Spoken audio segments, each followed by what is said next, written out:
We've got Sevilla hosting Barca Saturday, 3 p.m. Eastern Daylight Time.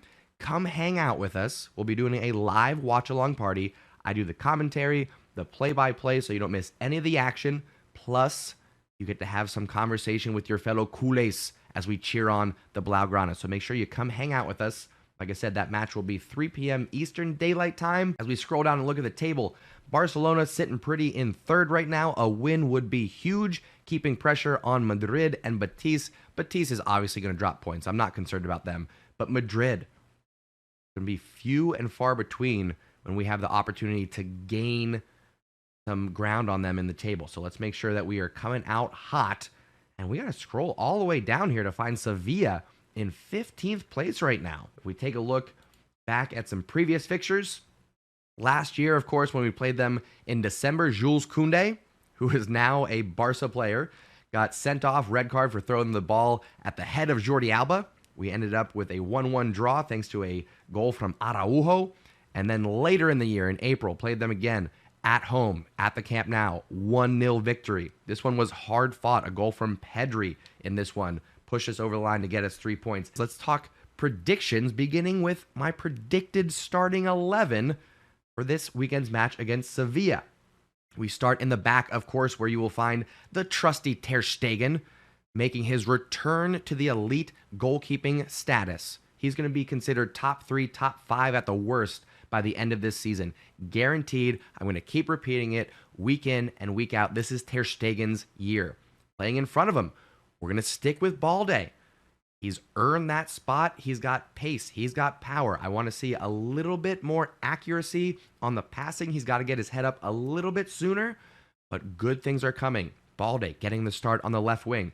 Center back pairing. I'm going Garcia, who again, I think has earned it. Got the Barca box for his performance against Valladolid this week. I think he continues with that trend. I think he has earned the starting spot. Like I said, Christensen will get his time.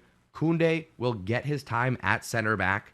But for right now, we need Koundé at right back. I think Garcia, because of his recent performances, stays in that starting spot, and he'll be playing next to Araujo, who is, I think, maybe the happiest out of anyone to have signed Bellerin and Koundé, who has now taken that, I'd say, second option as right back. So right back depth chart, I would say, well, for right now, once we have Bellerin, Koundé, Roberto, then Araujo, fourth choice right back at this point. I digress. We'll talk more about that on another episode of Wake Up in Barca. In the midfield, my friends, since Gavi got the start last weekend against Valladolid, I think De Jong will get it this time. That means it'll be Busi, Pedri, and De Jong as the midfield three. It was our go-to last year. This year, I don't think it's going to be much different. Gavi, well, he'll get more starts. He'll get more starts than last year, but De Jong has a fire lit under him right now. He is not just going to give up his spot and ride the bench all season. The future is up for grabs.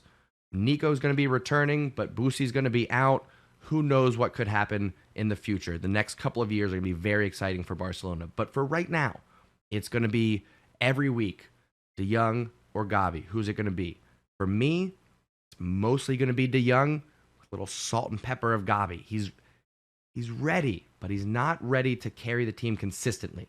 So De Jong, in a big match against Sevilla, gets the start. Attacking three. I would love to have Ansu Fati in here. I did predict him in the starting 11 against Valladolid. I was wrong about that. Totally missed that Xavi has even come out and specifically said that he's not 90 minutes match fit yet. Ansu Fati not quite there. He's still playing 30, 35 minutes at a time. I want to get that up to at least a half against Sevilla. That would be great, but it's not going to be the first half. He's not going to get the start. We're going to stick with Rafinha, Lewandowski, and Dembele, who has been on fire. You can't stop Dembele right now. Inside, outside, you can't keep up with him. He's finding feet. He's finding the head of Lewandowski. It's absolutely amazing football from Dembele. Problem is, Rafinha is also playing amazing, but it's from the right side. It seems like whichever one of them goes off to the left, you get a lesser version. So until Ansu Fati is ready, we're going to see Rafinha out there on the left.